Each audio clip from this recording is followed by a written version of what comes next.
Bonjour à toutes et à tous. Écoutez, moi, on m'a dit, il va y avoir ça. Valérie me dit, ça serait formidable que fasse l'ouverture. Et j'ai dit oui tout de suite, évidemment. Ça valorise l'IFP, l'infocom, ça montre notre savoir-faire. Le savoir-faire du point de vue des étudiants et étudiantes qui ont travaillé à cette... à la préparation de cet événement et ça montrera le savoir-faire à travers les invités et les interventions. J'en suis ravi et donc je suis ravi de participer à cette grande première qui, j'espère, en effet, en appellera d'autres. Alors, la thématique que je vous propose, c'est celle de l'information journalistique, effectivement, versus la production d'informations citoyennes dans un cas bien particulier, celui de la guerre en Ukraine. Ce que je voudrais faire avec vous, c'est d'essayer de voir comment la guerre en général, et puis appliquée ensuite à la guerre en Ukraine, pose comme enjeu de communication, que ce soit du côté de la propagande ou du côté de la documentation de la guerre, simplement de savoir être informé. Et d'ailleurs, juste à la fin de cette conférence, nous aurons le plaisir d'exposer quelques photos prises par Paul Za, qui est un de nos anciens étudiants, photoreporter, et qui est actuellement en Ukraine, puisque bon, il a un peu tête brûlée, il faut bien dire, mais il reste toujours sympathique et tout, mais des fois il m'inquiète. Bon, bref. Il me semble que la guerre en Ukraine est un élément intéressant parce que justement, elle change un peu la donne, et sur un certain nombre de points, elle change beaucoup la donne. Et c'est ce que je voudrais montrer en commençant par réévoquer un tout petit peu les grands classiques de la question de l'information dans ces temps de guerre, ces temps d'urgence et absolus que sont le risque de la guerre, et de revenir ensuite, à travers de multiples illustrations, sur ce que la guerre en Ukraine change. Alors, d'abord, rappeler effectivement, comme l'a dit ce sénateur américain, que la première victime de la guerre, c'est bien, en effet, la vérité. Et que c'est un véritable problème parce que la guerre est l'objet de toutes les luttes au niveau informationnel, pas seulement sur le terrain, mais aussi sur l'information. Parce qu'on veut cacher ses morts, l'Ukraine ne publie rien sur les données de ses soldats morts et blessés. La Russie a, cédant à une certaine pression, publié des chiffres qui sont complètement en décalage avec la réalité du nombre de morts. La Russie a reconnu jusqu'à 13 000 morts, alors qu'on pense qu'elle en a au moins 100 000. Donc on est très très loin. Et l'Ukraine ne se donne même pas la peine de mentir. Ils ne disent rien. Hein. Bon. Donc l'information, c'est un enjeu. Et puis après, regardez, et ça c'est une situation totalement inédite, l'armée américaine et l'administration Biden a fait quelque chose qui n'avait jamais été fait de cette ampleur. Elle a publié et elle s'est exprimée publiquement sur la base d'informations qui sont des informations manifestement secrètes, de type surveillance, écoute, interception de mails, etc., pour dire la Russie ne masse pas des armes et des armées pour rien tout autour de l'Ukraine, elle va attaquer. Et toute la stratégie d'information de la Russie, c'était de nier. Et tous les pro-Poutine qu'on a en France, les Mélenchon, les Le Pen, etc., ont été, jusqu'à la veille de l'intervention, à nier, à dire mais non, mais pas du tout, c'est les Américains qui inventent n'importe quoi, etc. Les Zemmour, enfin tous, ils sont tombés dans le panneau de défendre à tout prix la Russie et Poutine, parce qu'ils sont poutinophiles dans leur idéologie ou dans leurs intérêts politiques, et jusqu'à nier la probabilité d'une guerre et d'une intervention en Ukraine. Et là, le moins qu'on puisse dire, c'est qu'ils ont pris ça sur le bec, hein, parce que, évidemment, leurs dénégations jusqu'à 2 jours avant l'invasion ont été prises à défaut. Bien. Donc, il y a toujours une guerre informationnelle autour de la guerre de terrain. Hein. Et effectivement, la vérité est bien la première victime, parce que chacun essaye de colorer la guerre à sa guise, de justifier, de ne pas justifier, de taire, ou de etc. etc. Alors, traditionnellement, si on résume un peu, la guerre, elle implique une censure brutale ou un contrôle des journalistes. Évidemment que les armées en conflit n'ont pas intérêt à permettre aux journalistes de travailler correctement et à l'opinion publique d'être informée correctement. Ça se comprend, il y a tellement d'intérêts en jeu. Un pouvoir politique qui perd une guerre perd souvent son pouvoir. Donc il ne faut pas avouer ses faiblesses.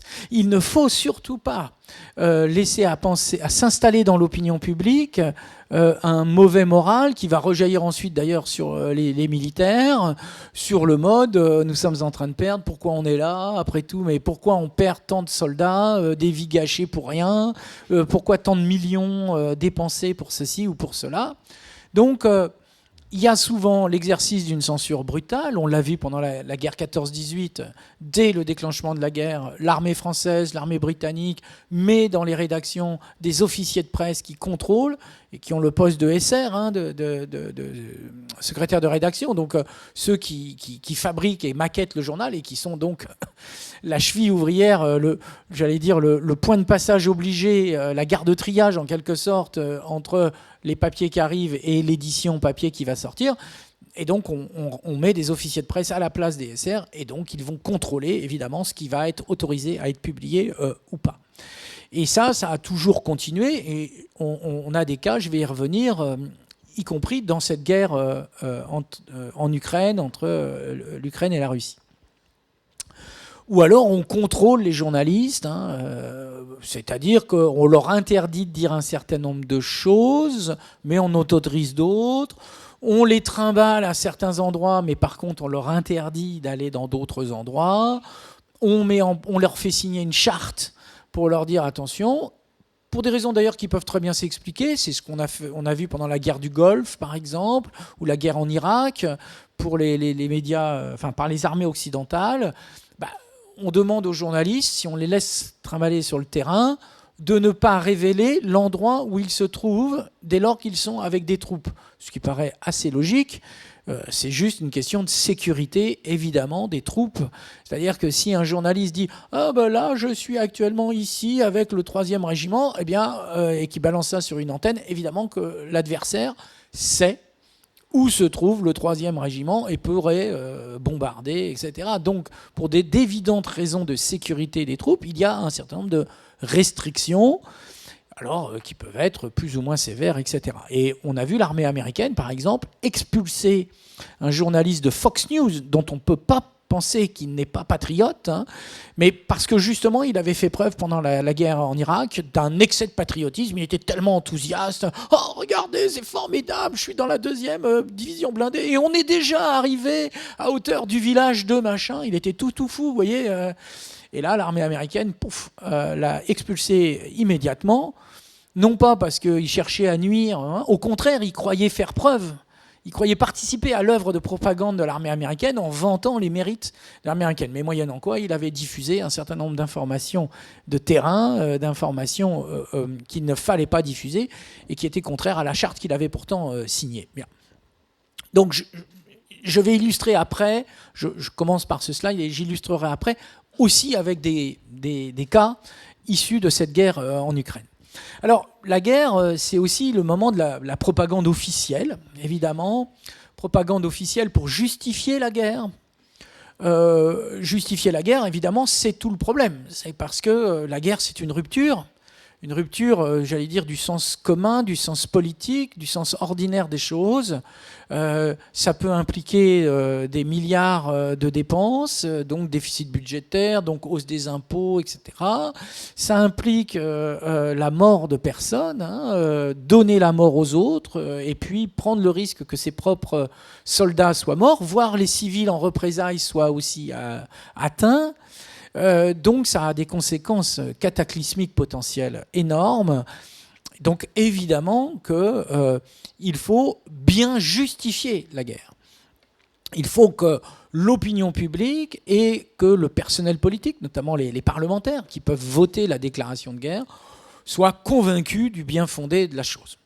Et ça donne lieu à des opérations plus ou moins de manipulation pendant la guerre du Golfe, pour préparer l'intervention dans le Golfe. Ceux qui m'ont eu en cours en L2 s'en souviennent sans doute. Je le raconte toujours. Il y avait le témoignage absolument poignant de cette petite Koweïtienne qui avait vu, excusez-moi, qui avait vu les soudards irakiens allaient à Koweït City, et puis ils étaient rentrés dans l'hôpital, et puis ils avaient volé les couveuses pour les ramener en Irak, et ils avaient pris un bébé, et puis ils l'avaient jeté à terre. Bon, voilà. Et elle chiale tout ce qu'elle peut, etc. On est tous très, très émus. Et puis, quelques mois après, on apprend que cette fillette, jeune adolescente koweïtienne, n'était pas du tout à Koweït City au moment des faits, qu'elle est une des filles de l'ambassadeur du Koweït aux États-Unis, et que toute cette opération a été montée par une grande société de relations presse américaine, et que tout ça, c'est de la grosse manip pour faire pleurer Margot dans les chaumières et justifier l'intervention. Du point de vue du droit international, évidemment, Saddam Hussein avait annexé un pays, donc il était en faute.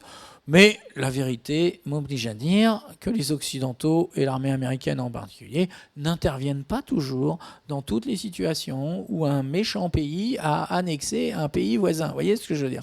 Alors, le fait que le Koweït soit un puits de pétrole a peut-être une relation, je ne sais pas, on ne peut pas l'exclure. Bon. Donc, le fait est qu'il fallait, et y compris au détriment de la vérité, justifier. Et ils nous ont refait le coup pendant la guerre en Irak. Vous le savez, le principal argument du déclenchement de la guerre était la présence, soi-disant, d'armes de destruction massive. Et tout le monde a en tête cette image de Colin Powell, le secrétaire d'État à la Défense, qui, à l'ONU, tient une petite fiole dans les mains et qui nous explique que c'est du gaz, que c'est machin, etc., qu'ils ont la preuve qu'il y a des menaces chimiques, etc. Et une troupe d'élite de l'armée américaine va se constituer en commando, le commando Delta, et va chercher, une fois que l'armée américaine est intervenue en Irak, va chercher les armes de destruction massive. Et Penaud, quelques mois plus tard, après avoir quand même au moins changé une fois le colonel qui dirigeait l'équipe pour dire vraiment c'est un nulard, il ne s'est pas trouvé, c'est parce qu'il est nul. Eh bien, le deuxième, finalement, il a rendu un rapport que j'ai. Je me suis dit, celui-là, je l'achète et je le garde dans ma bibliothèque. Ils ont rendu un rapport public dans lequel ils ont dit « Ah ben non, c'est ballot, mais finalement, il n'y avait pas d'armes de destruction massive. » Voilà, d'où le titre de l'ouvrage que j'avais dirigé avec Jean-Marie Charon, « Armes de communication massive », où justement, on faisait toutes les techniques de manipulation pour la guerre du Golfe et la guerre en Irak. Alors on cherche à justifier, c'est très important, on cherche aussi à édulcorer ou embellir la réalité.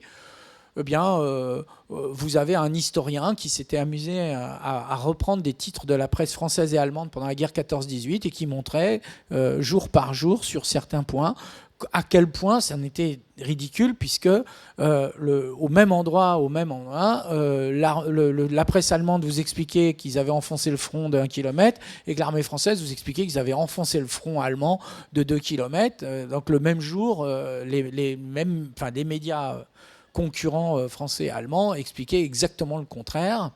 Et il en ressortait de tout ça qu'il disait qu'en fait, en vérité, on était impossible de s'appuyer sur la presse pour dire quoi que ce soit sur la manière de considérer ce qui s'était réellement passé.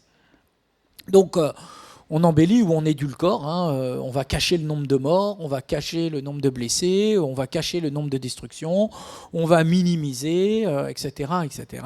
Bon. Et là aussi, pendant la guerre du Golfe, l'armée américaine avait inventé le mot frappe chirurgicale, ce qui est génial. Frappe chirurgicale, on a l'impression, on voit le colonel avec son scalpel qui vraiment... donc cette idée que le missile ne touchait que machin, il passe par la cheminée et hop, par le tuyau, et il pouf, et juste dans le salon, à l'endroit où il fallait. Et que, bien sûr, bon, alors... En cherchant bien, on doit pouvoir trouver quand même quelques morts autour. Bon, ça s'appelle des dégâts collatéraux. Donc, on euphémise absolument. Hein, dégâts collatéraux, ça veut dire, bon, on a envoyé un missile, mais on ne voulait pas tuer. Hein, je veux dire, on l'a pas fait exprès. Donc, c'est tout ce discours-là qu'on va retrouver très régulièrement pendant les guerres. Et puis, évidemment, il y a toute la propagande pour décrédibiliser, aviler l'adversaire. Et on va retrouver plein d'exemples pendant cette guerre, mais toutes les guerres ont provoqué ça, que ce soit la caricature de presse dans une presse qui est contrôlée et qui est animée par de puissants relais patriotiques qui font qu'ils veulent absolument détruire l'adversaire, son image de marque, etc. Et tout est bon, les affiches, les films de propagande, la carte postale, pour celles et ceux qui ont suivi mon cours en L2, vous savez que je projette moult cartes postales de la guerre 14-18, parce que même la carte postale peut servir d'outil de propagande, etc., etc.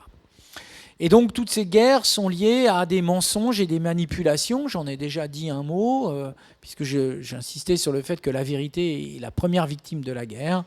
Je ne connais pas une guerre où toutes les parties en présence ne se livrent pas d'une façon ou d'une autre à des manipulations et à des arrangements avec la vérité qui vont du mensonge éhonté.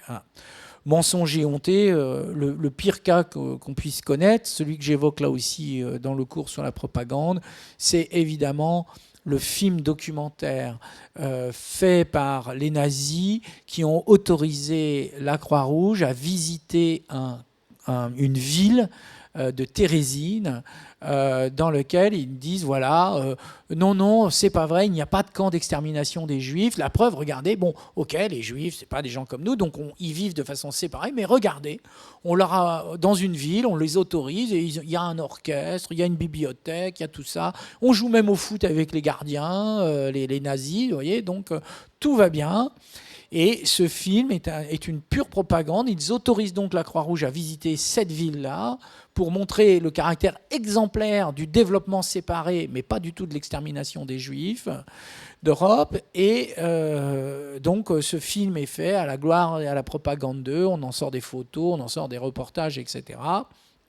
Et le cynisme absolu de la chose, c'est que, évidemment, tous les Juifs qui ont participé à cette opération, à qui on a fait croire que, dès que le film a été fini, ont tous été mis dans des wagons plombés et sont partis et ont été exterminés tout de suite pour qu'il n'y ait pas de témoignage de la mise en scène qui avait été faite. Donc on est dans le mensonge et le cynisme le plus cruel et le plus sordide. Alors, je rappelle tout ça et j'ai quelques exemples que je vais montrer issus de la surveillance que j'exerce depuis le début de cette guerre en Ukraine sur les réseaux sociaux numériques. Alors, ce qui me paraît intéressant, c'est que cette guerre en Ukraine, avec les réseaux sociaux numériques, sont omniprésents. Et donc, il y a d'autres logiques de communication, de propagande et d'information qui se mettent en place. Alors, qui coexistent avec les anciennes, évidemment. Et je vais commencer par montrer effectivement comment ce que j'ai dit sur ce que l'on trouve toujours en termes de guerre et de communication se retrouve là.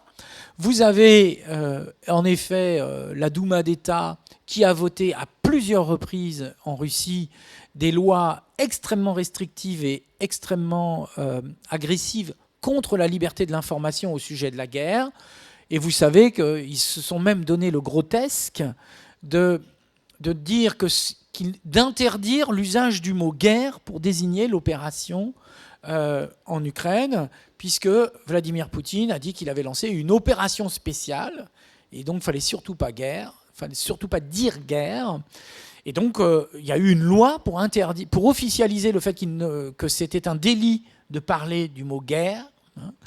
Et puis effectivement, l'idée que toute critique de l'armée, toute évocation défavorable de l'opération spéciale serait assimilée à une opération de désinformation avec des menaces. Alors, je me permets de signaler, quand même, de rappeler dans notre mémoire française qu'il n'y avait pas de guerre en Algérie, c'était des événements. l'euphémisation pendant longtemps du gouvernement français, c'était les événements d'Algérie, mais il ne fallait surtout pas parler de guerre. Alors, on sait très bien qu'en effet, la Russie a été mise sous propagande totale, hein, et que les chaînes de télévision sont des chaînes de propagande. Et Marina Ovsiannikova, qui était elle-même productrice pour la télévision, la première, c'est l'équivalent de TF1, si vous voulez, la chaîne leader, eh bien, en Russie, est intervenue pendant le journal télévisé et en mettant cette pancarte dans laquelle elle expliquait que on nous ment, ne croyez pas ce que l'on vous dit ici. Elle a été évidemment virée et elle a été mise sous, elle était assignée à résidence en attendant d'être comment dire, mise en procès, et elle a réussi à fuir avec l'aide de Reporters sans frontières, puisque vous savez qu'il y a 15 jours maintenant, à peu près, une dizaine de jours, elle a émergé tout d'un coup à Paris, et Reporters sans frontières a fait une conférence de presse pour montrer que maintenant elle était réfugiée en France, etc. Mais c'est allé loin, hein, puisque son mari a aussitôt demandé le divorce et un juge avait tout de suite dit qu'elle n'avait plus le droit d'avoir contact avec ses enfants. Enfin, vous voyez, on l'atteint au plus profond d'elle. Voilà. Et vous avez une autre journaliste, Maria Ponomarenko, qui, le 15 février, donc, a été condamnée à 6 ans de prison. Parce qu'elle a parlé de Mariupol. Mariupol, dont on parle avec très peu, à mon avis, je trouve incroyable qu'on soit à ce point aveugle sur Mariupol. En fait, ça a été une extermination de masse. Mariupol est le Dresde de la Seconde Guerre mondiale, l'équivalent de Dresde pendant la Seconde Guerre mondiale. C'est-à-dire que, et vous avez d'ailleurs documenté des films où on voit des milliers de tombes, les unes à côté des autres, des tumulus, hein, et ça a fait des dizaines de milliers de morts. Hein. On est entre 75 000 et 100 000 morts, hein, probablement, à Mariupol, de civils, hein, je parle.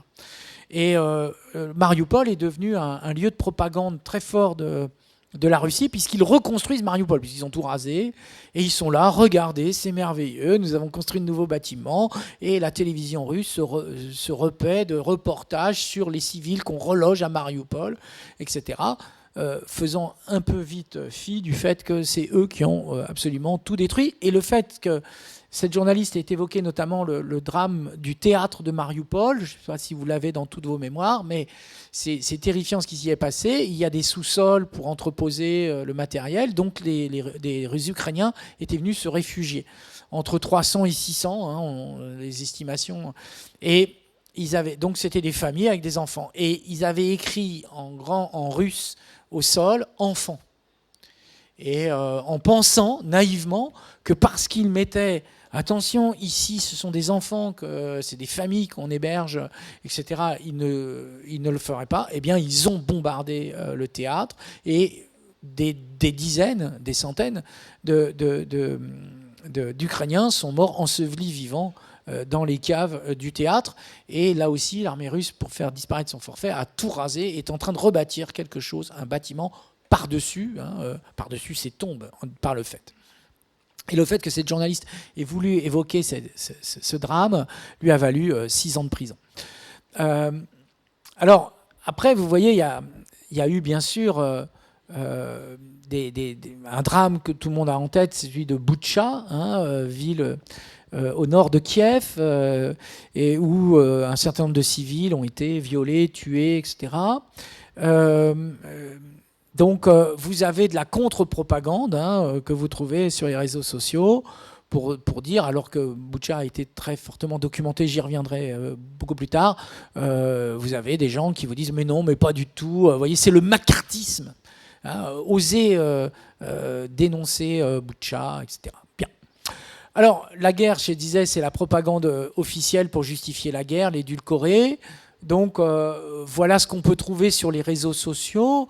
Vous avez, par exemple, la reprise d'une annonce du ministère de la Défense ukrainien qui apprend aux gens où il faut lancer les cocktails Molotov en fonction du type de véhicule blindé russe que vous auriez dans les rues. hein.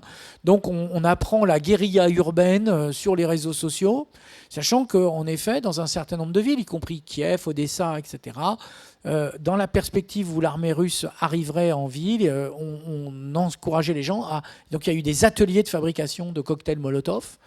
Et voilà. Et puis de l'autre côté, vous voyez, le compte sur comment dire, pro-russe, où on montre des photos et on dit voilà, regardez, tous ces véhicules blindés de l'armée ukrainienne ont été... voilà. Là, vous avez cette imagerie de l'armée russe qui montre que, vous voyez, le soldat russe, bleu, blanc, rouge, là, tient la main et l'œil bienveillant d'une enfant ukrainienne, avec cette idée qu'ils sont là pour protéger la population. Or, vous savez, là aussi, j'imagine que vous en avez entendu parler, qu'un des grands scandales, un des grands crimes de guerre de l'armée russe, c'est le fait que plusieurs milliers d'enfants ukrainiens ont été kidnappés par le fait. Hein. Et alors, il y a ceux qui étaient dans les orphelinats, mais il y a ceux qui ont été arrachés à leur famille. Alors, après, l'armée russe, enfin, le gouvernement russe a un peu reculé, c'est-à-dire qu'il autorise les familles, quand elles peuvent prouver qu'eux, etc., à venir chercher leurs enfants. Enfin, il faut qu'ils passent par la Pologne, par les Pays-Baltes, qu'ils traversent toute la Russie, puis qu'ils aillent là où c'est, puis après qu'ils retraversent toute la Russie, ils refont le tour dans l'autre sens, parce qu'évidemment, il n'est pas question de traverser la frontière russo-ukrainienne. Donc, on a les images habituelles de propagande qu'on a toujours trouvées. L'armée vient au secours de la population et bienveillante vis-à-vis de la population civile. De l'autre côté, vous voyez la Banque d'Ukraine, en anglais, hein, propose des dons par carte de paiement. Donc, ils profitent de la viralité des réseaux sociaux pour faire savoir que si vous voulez faire un don, il n'y a rien de plus simple. La Banque d'Ukraine, voilà, carte bleue, on prend tout, etc. Alors, vous trouvez les dessins de presse habituels qu'on retrouve dans toutes les guerres. Il y en a beaucoup là que j'ai repris anti-russes, mais on a les mêmes côté anti-ukrainiens. Donc Poutine qui fait de la chair à canon de ses soldats et qui transforme ses soldats dans sa machinerie infernale avec le Z hein, qu'on retrouve sur les blindés et qui les trouve en cimetière. Là, voilà, l'idée ils en font de la viande hachée, etc., de la chair à canon, est très souvent. Vous avez la dénonciation des pseudo-référendums de rattachement des 4 oblasts ukrainiens à travers, vous voyez, cette urne posée sur un char qui est en fait l'urne, une arme de guerre comme les autres. La dénonciation de la propagande russe, hein, comment les cerveaux sont complètement... voilà. Et puis... le détournement, qui est un classique hein, dans plein de situations, de la figure du Titanic.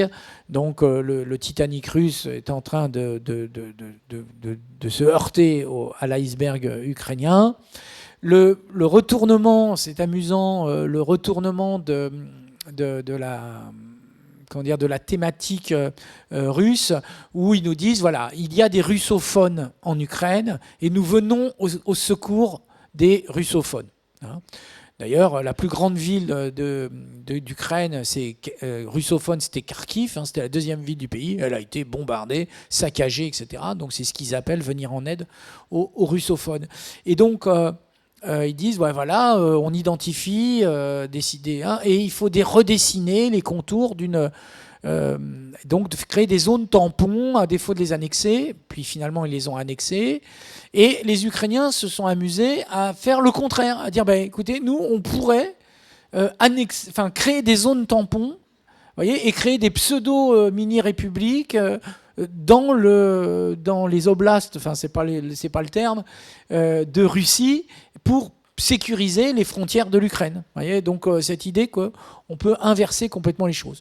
Après, voilà, la caricature de presse, on utilise les formes de l'actualité, le coronavirus, donc voilà, c'est Poutine, et on va utiliser les figures habituelles de déformation, de bestialisation, donc le Gollum. Là, ça reprend complètement une imagerie de la Seconde Guerre mondiale. On voit aussi cette idée que Poutine est le monstre croisement atroce de Staline et de Hitler, qui est une accusation qu'on va retrouver souvent, voilà, sous forme de montage photo, etc., etc. Vous avez là, si certains s'en souviennent peut-être, il y a eu un bombardement sur une ville ukrainienne et il y a eu effectivement cette trouée dans deux immeubles, dans deux barres d'immeubles. Donc le dessinateur a été frappé par cette photo et en fait un dessin du sanguinaire Poutine.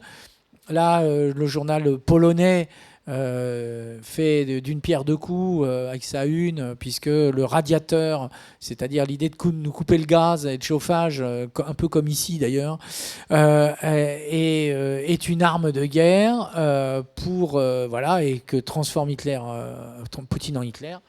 Vous avez Tucker Carlson, l'un des éditorialistes de Fox News, qui est pro-Poutine à mort, donc qui est transformé en employé du mois, donc c'est-à-dire McDonald's, l'Amérique, tout ça, mais CCCP, donc l'Union soviétique. Dans la propagande russe, vous avez la reprise de Saint-Georges terrassant le dragon ukrainien, donc nazi, puisque je vous rappelle que ce sont des Ukrainios-nazis, dans le récit russe, voilà. Et là aussi, propagande russe. Vous voyez, en Afghanistan, les populations, bah oui, les Américains, ils ont raison. En Irak, bah oui, en Libye, en Syrie. Mais par contre, quand c'est, comme par hasard, quand c'est la Russie qui intervient légitimement, eh bien là, on stop the war. Voilà. Bon. Sur les mensonges et manipulations, bah, vous voyez, vous avez la reprise à droite de cette photo où on voit Zelensky qui est en train de se gratter ou je ne sais quoi, et la photo a été remontée pour montrer, puisque une des grandes accusations de Poutine, c'est que le pouvoir ukrainien non seulement est nazi, mais en plus c'est des clowns et c'est des drogués. Hein, et donc, si vous entendez Poutine dire le drogué, en fait, c'est un des termes, il l'utilise tellement souvent qu'il n'a plus besoin de dire le drogué Zelensky, c'est le drogué. Tout le monde comprend en Russie qu'il est en train de parler de Zelensky. Hein. Donc, voilà, on reprend une image comme quoi il serait en train de sniffer de la coke. Dans la série montage, etc., vous avez dans la propagande pro-russe, vous avez la dénonciation de ce mariage ukrainien où on voit, vous voyez, il y a le drapeau derrière ukrainien, qu'ils sont en train de faire le salut nazi. Vous voyez que tous les Ukrainiens, ou presque, sont nazis. Sauf que c'est un montage absolument grossier, puisque, regardez, la vraie photo, la voilà, et ce n'est plus bleu, mais c'est rouge, c'est noir, pardon. Et alors, justement, c'est la couleur du drapeau, de l'ancien drapeau tsariste, et précisément, c'est une photo prise en Russie, au pied on reconnaît là le monument, etc.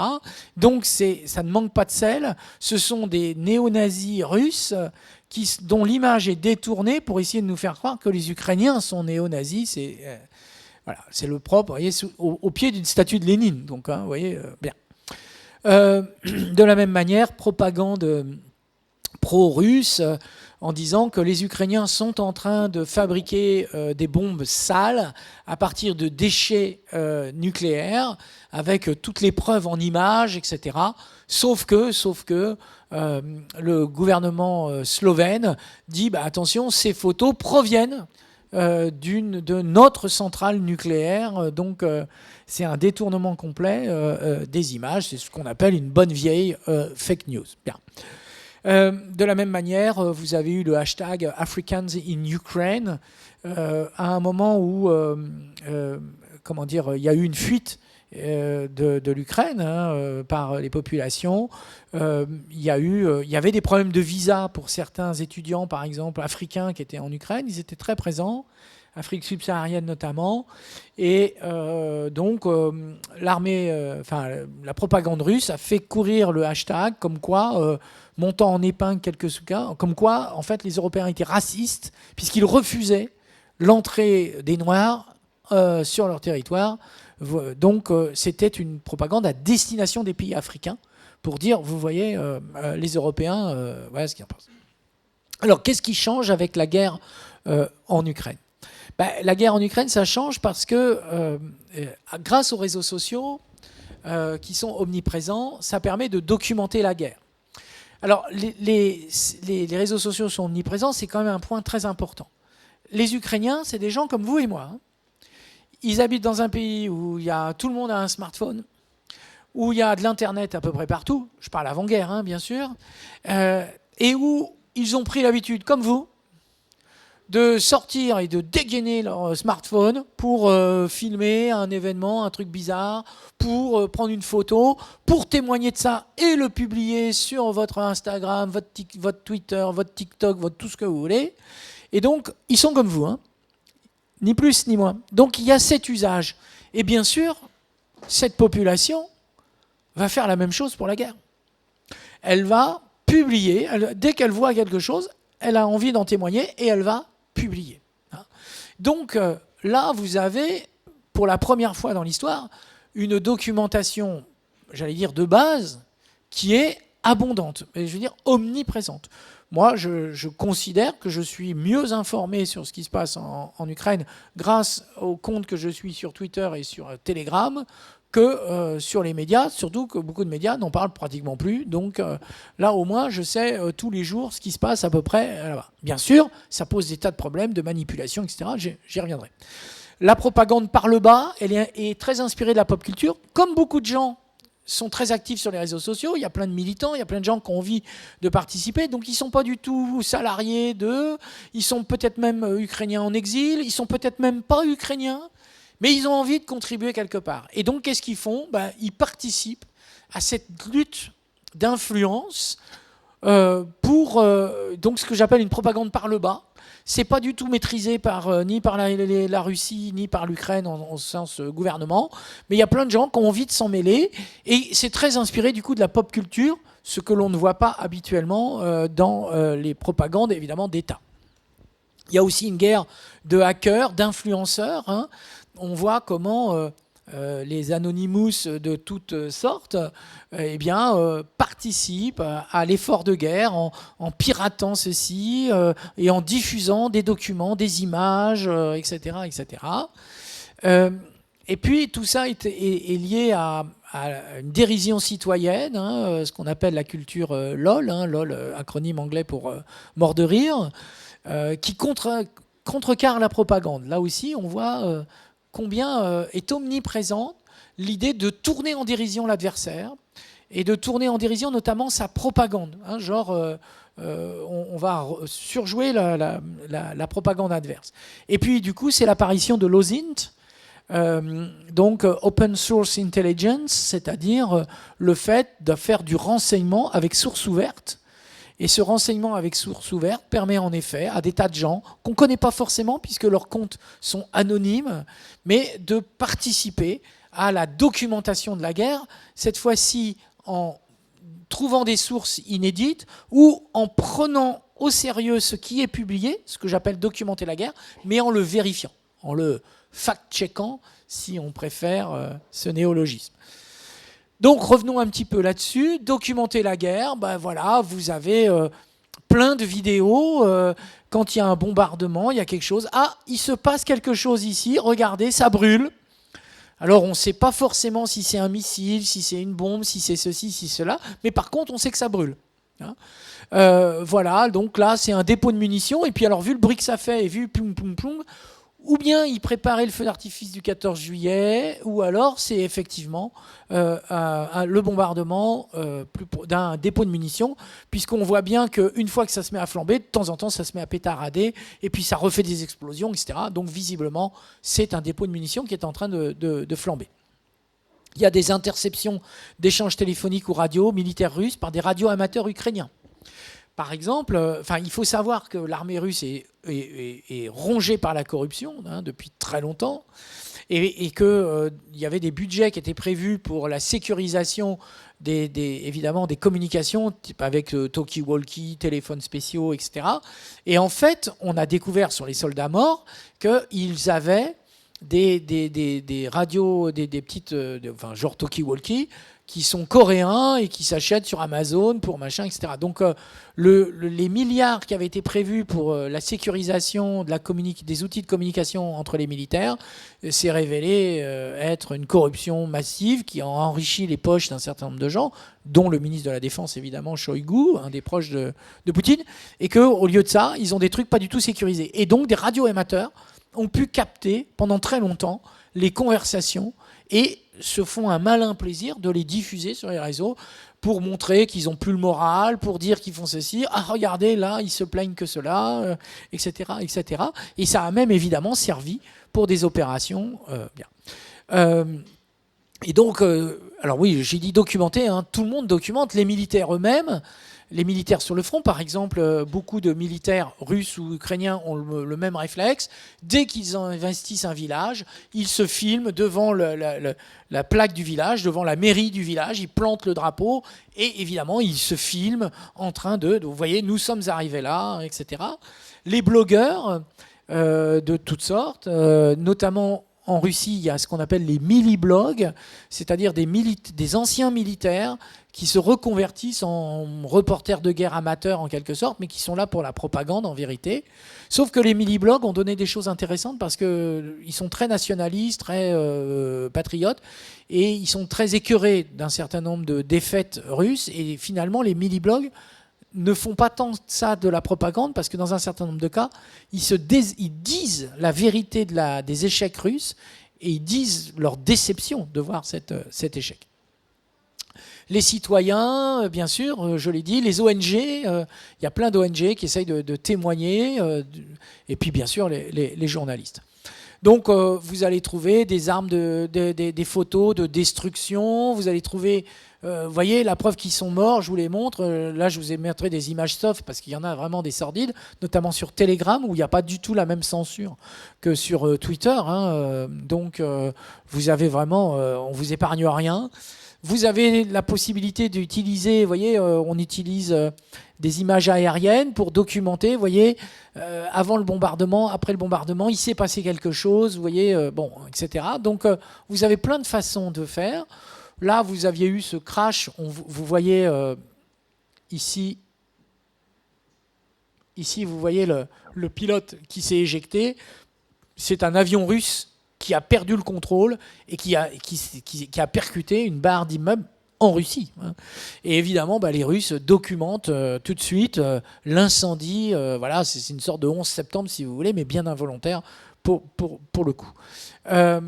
Et puis, voilà, vous avez sur des chaînes Telegram, vous en avez plein, ici, des gens qui vont documenter et qui vont vous proposer des films, des vidéos, par exemple, oui, alors là, il aurait fallu... Bon, enfin, c'est pas grave. Ah bah si, voilà, on peut quand même. Qu'est-ce qui se passe ? Oui, on voit pas grand-chose. Bon, voilà, on reprend par exemple des images de drones de l'armée ukrainienne et on montre qu'ils ont bombardé ceci ou ils ont bombardé cela.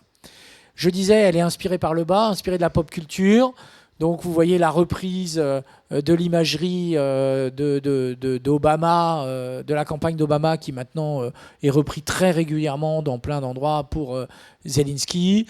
Zelensky, donc on s'amuse là aussi en Saint-Georges terrassant le dragon Poutine. Captain Ukraine pour Captain America, tout le monde l'aura reconnu. On s'amuse aussi du fait que une des premières armes qui a permis de ralentir la progression des armées russes, c'est les lance-roquettes anti-chars Javelin. Donc c'est devenu Saint Javelin et protecteur de l'Ukraine, puisque effectivement ça a permis de détruire des dizaines de chars russes. Et donc vous avez plein d'imageries comme ça, de contes même. Bon. Et puis les classiques de la manière de présenter les choses sur les réseaux sociaux, 2 photos, un seul commentaire et toc toc, donc le héros, le zéro, voilà. Poutine en Voldemort et Zelensky en Harry Potter, avec en plus, on s'amuse au plus avec le petit Z, qui est le Z de l'armée russe, donc évidemment qui rappelle étrangement Harry Potter. Là aussi, détournement toute une imagerie qu'on voit pour dénoncer le management dans les entreprises, cette fois-ci appliquée à la guerre, le boss, hein, et puis le leader, voilà, puisque Zelensky va sur le théâtre, il est même allé à Bakhmut, et alors que effectivement, Poutine reste dans son bunker, hein, ne sort jamais. Reprise, vous voyez, des imageries pour dénoncer les trois, Medvedev, Lavrov, le ministre des Affaires étrangères, et Poutine. Alors là, c'est parce que je l'ai mis, c'est une vidéo, il y en a des centaines. En fait, c'était plutôt pour la faire écouter, mais là, je vois que c'est pas trop possible. Ce qui m'a beaucoup frappé, c'est le montage vidéo à partir notamment d'images de drones de l'armée, de destruction, avec soit du rap, soit du métal. Énormément il y a des métalleux, donc c'est la musique, c'est vraiment le clip. Machin, ça dépote. Et tout ça pour filmer les images de guerre, hein, et de destruction, et se vanter d'affliger des dégâts à l'armée russe. Bien. Alors, quand je dis vient d'en bas, ça, vous voyez, c'est très intéressant parce qu'on a là affaire à un cas atypique. On part d'une imagerie ordinaire et ça va remonter jusqu'à faire propagande officielle. Et c'est l'exemple du tracteur. Et pour moi, pour tout vous dire, si j'avais le temps, parce que malheureusement je fais 1 milliard de choses, tout le monde sait ça ici, et j'ai pas toujours le temps de tout faire, mais j'ai une énorme frustration. Je veux écrire un article académique sur le tracteur en Ukraine. Alors, on se dit, voilà, pour ceux qui me connaissent, ils se disent c'est normal, merci, il est taré comme d'habitude. Mais vraiment, je pense que le tracteur en Ukraine c'est très important parce que c'est très emblématique. Voilà ce qui s'est passé. C'est que, vous le savez, dans les premiers moments de la guerre, l'armée ukrainienne a adopté très rapidement une stratégie qui a été très efficace, qui a été de pilonner les lignes arrières et notamment les lignes d'approvisionnement. Et donc, en fait, au lieu de pilonner les chars et qui étaient juste devant, ils ont pilonné derrière pour faire en sorte que ces chars, au bout d'un moment, n'aient plus d'essence ou n'aient plus de munitions.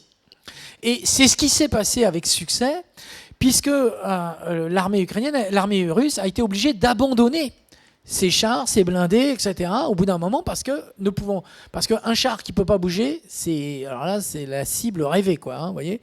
Donc, il s'est trouvé que dans les campagnes russes, plein de véhicules blindés ont été abandonnés. Alors, du coup, les paysans ukrainiens, ils ont sorti leurs tracteurs et ils sont allés chercher ces blindés. Ils les ont ramenés. Dans un premier temps, ils les ramenaient dans leur ferme, dans leur hangar, puis après, ils prévenaient l'armée ukrainienne pour venir les chercher. Et l'armée ukrainienne a dit, s'est permis sur les réseaux sociaux de remercier très officiellement l'armée russe pour toutes les armes qu'ils nous avaient laissées, etc. Vous voyez, en se foutant de leur gueule. Bien. Et donc, vous avez plein de vidéos, là c'est extrait d'une vidéo, vous avez plein de vidéos de ces paysans ukrainiens qui tractent des chars, des véhicules blindés de toutes sortes, hein, et qui se marrent en plus, hein, qui se gaussent. Je ne parle pas un mot d'ukrainien, mais on comprend à peu près ce qu'ils sont en train de dire, parce que c'est très clair. Et du coup, donc là aussi c'est une vidéo, justement on entend le gars qui se marre comme un bossu, bon voilà.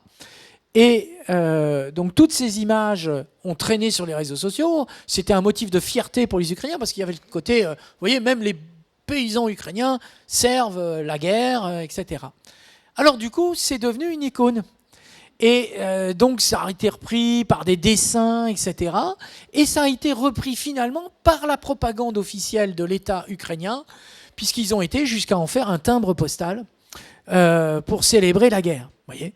Donc, bon, je vous la fais bref parce qu'il y a plein d'étapes, mais vous voyez l'idée, et c'est un sujet, je trouve, tout à fait passionnant. Timbre de propagande qui était associé à ce doigt d'honneur du soldat ukrainien qui coule le navire amiral de la flotte, le Moskva. Hein, et là, je ne l'ai pas retrouvé. Vous aviez aussi des imageries où vous voyez des montages, où vous voyez un tracteur qui est sous l'eau en train de remorquer un navire de guerre. Hein. Donc vous voyez, on peut aller même chercher sous l'eau les navires qu'on a coulés. Bon, voilà. La guerre, c'est une guerre des hackers et d'influenceurs. Vous avez plein de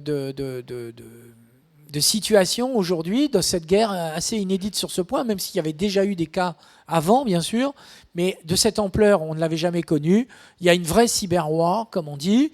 Et donc là, Sputnik se félicite du fait que des hackers russes ont réussi à hacker le site des Anonymous. Donc les hackers sont hackés. Hein. De l'autre côté, vous avez la propagande ukrainienne, voilà, qui appelle les uns et les autres à participer à des cyberattaques sur des sites russes. Vous voyez, donc il y a un appel à faire cet effort. De la même manière, rejoignez la Légion internationale des forces de défense territoriale. Alors cette fois-ci, c'est pas du hacking, mais on profite des réseaux sociaux pour solliciter toutes les bonnes volontés. Et puis là, vous avez ce site russe également qui permet de recruter des gens pour participer au hacking des lieux stratégiques que l'on veut déstabiliser sur les sites officiels ukrainiens. Et puis vous avez le mouvement des NAFO Fellas. Donc vous voyez, nous sommes à la recherche de combattants sur Internet afin de lutter contre les collabos. Et ils ont pris cette symbolique on va dire du renard, où effectivement ils se mettent en scène. Ils sont des dizaines à avoir rejoint ce mouvement, à avoir ce hashtag et à faire de la contre-propagande sur les réseaux sociaux, notamment de la propagande sarcastique et ironique, avec, vous voyez, dans un imaginaire qui pourrait être aussi un imaginaire de jeux vidéo, etc., la figure des combattants illustrée par le chat, le chien. Alors là aussi, le chien, ça pourrait être un objet parce que d'article en soi, puisque un chien est devenu un des symboles de la résistance ukrainienne. C'est un chien renifleur de mines. Et donc, il est devenu un héros. Il a même été décoré par Zelensky. C'est ce chien-là, c'est cette figure-là qui est représentée ici. Il y a d'innombrables vidéos, photos du chien reniflant et qui ont été célébrés comme un héros de guerre.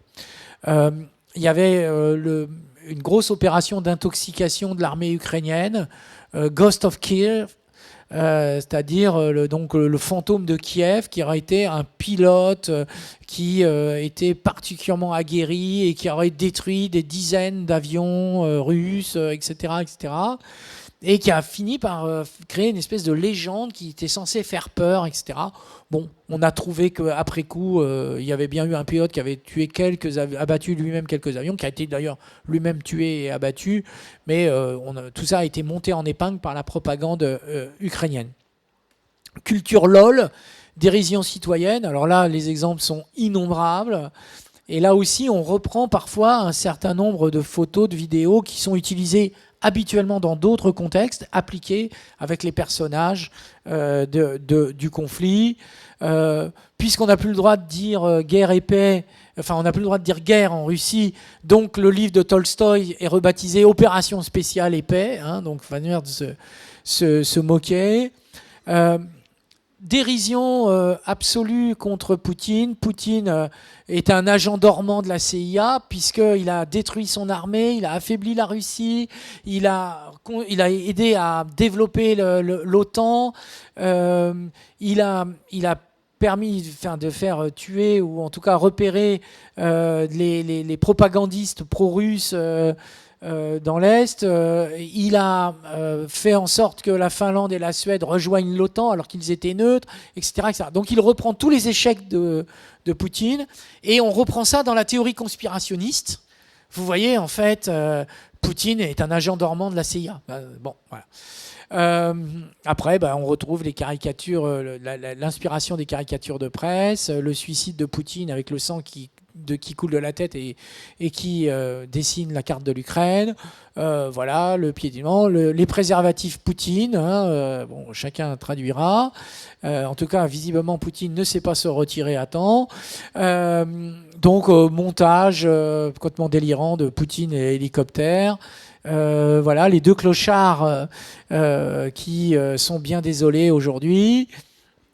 On reprend la figure, donc Astérix et Obélix sont connus en Ukraine. Vous voyez que les braies d'Obélix ne sont pas les braies habituelles, n'ont pas les couleurs bleues et blanches habituelles, mais là sont les couleurs de l'Ukraine.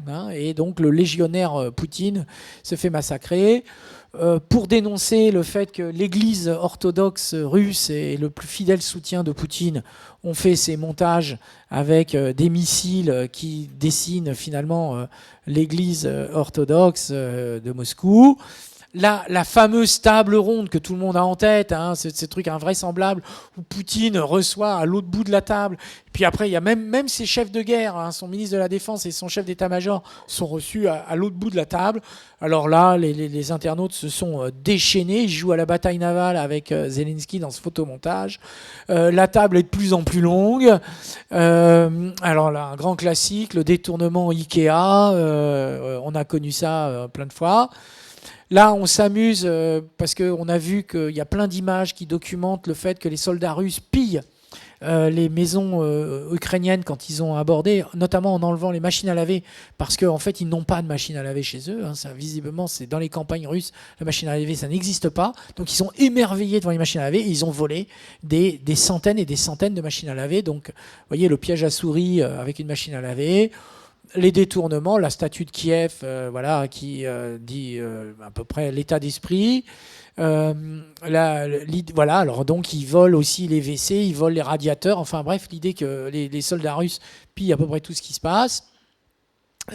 Détournement d'image. Bon, voilà. Donc là, c'est pas la Russie. Puis là-bas aussi, là non plus. Voilà. Donc la photo, là aussi, très connue, le mème très connu sur le psychiatre, etc. Et là, en l'occurrence, ce gang de drogués, néo-nazis ukrainiens, voilà. Et donc, ils seraient avec nous. Enfin, vous voyez, donc on se moque de Poutine, comme quoi il voit des drogués ukrainiens, nazis, etc. partout, et que donc il serait un aliéné. Là aussi, on a déjà, je l'ai déjà dit, les Ukrainiens, lui, il est au milieu de ses soldats. L'autre, même quand il a ses militaires, ils sont à l'autre bout. Alors, l'ambassade de Russie, vous voyez, fait plateau de tournage ville de Boutcha. Donc, utilise des images où la presse est omniprésente à Boutcha pour venir voir ce qui s'y est passé, pour dire, vous voyez, c'est un plateau de tournage, puisque la Russie dit, tout ça, c'est une opération, il n'y a jamais eu rien à Boutcha. Et donc là aussi, ironie, donc on retourne des arguments contre la Russie en se moquant de Poutine. Alors il y a eu cette image de ce véhicule blindé qui a été protégé et qui fait un peu bizarre. On se dit mais qu'est-ce que c'est que ça, etc. Vous voyez, notamment ce bec a beaucoup intrigué. Ce bec a beaucoup intrigué les internautes. Alors là, ils se sont déchaînés.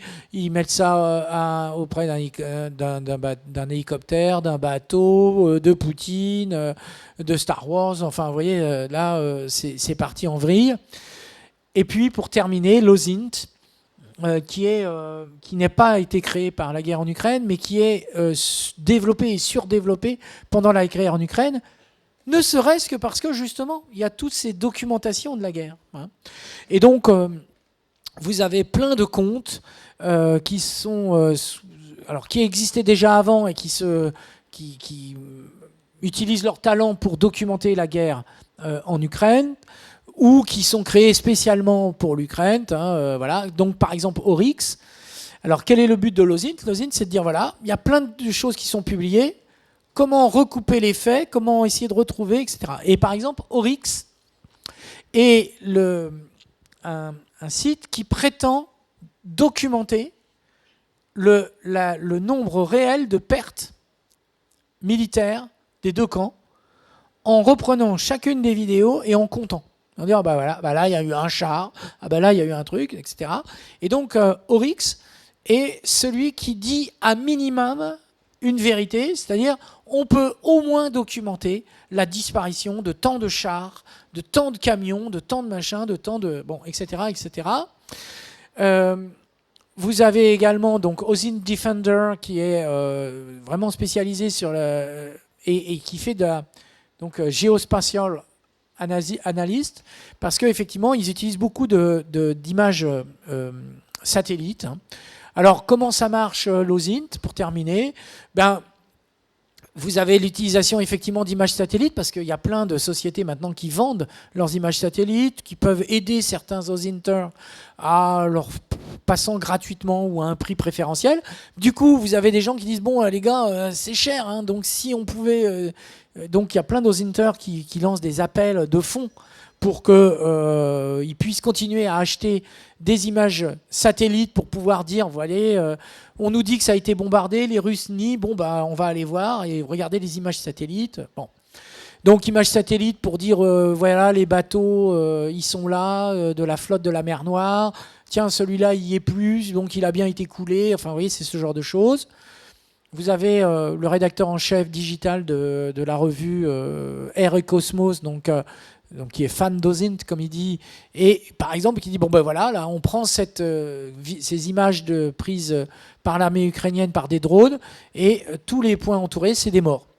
Donc voilà, donc là on peut dire, sur ce théâtre d'opération, à ce moment-là, il y a eu tant de morts russes. Donc on peut quand même essayer de documenter les choses, et pas rester dans des généralités. Donc vous avez plein de vidéos aussi, de montages, qui vous permettent de montrer, en utilisant quoi? Les données de la géolocalisation. Parce qu'effectivement, l'Internet, quand vous publiez une photo, vous publiez les métadonnées qui vont avec. Donc il y a des choses que vous ne pouvez pas enlever. Donc les OSINTers vont s'appuyer sur les métadonnées pour pouvoir, par exemple, géolocaliser et dire, ah bah oui, là c'est vrai. Et dater. Ah bah oui, là c'est bien le 11 février. Donc voilà, alors là par exemple il y a eu une autre attaque d'une frégate, donc amiral Makarov, qui était devenu le numéro 1 de la flotte, qui a aussi été pris à partie par des drones marins ukrainiens. Donc là c'est la vidéo qui montre ce que les forces ukrainiennes ont bien voulu montrer, c'est-à-dire les images prises depuis le cockpit du drone et qui s'arrêtent au moment de la destruction, hein, au moment du point d'impact. Et vous voyez, ils font regarder, on a recomposé les images prises la nuit avec les images qu'on arrive à retrouver sur des sites russes à une époque où ils se vantaient de leur malin, et regardez, ça colle parfaitement. Donc c'est bien l'amiral machin. Et puis on nous publie des images de ce drone marin qui a été utilisé. Voilà, on retrouve des informations, on recoupe. Donc voilà, on va chercher sur des sites militaires, etc., etc.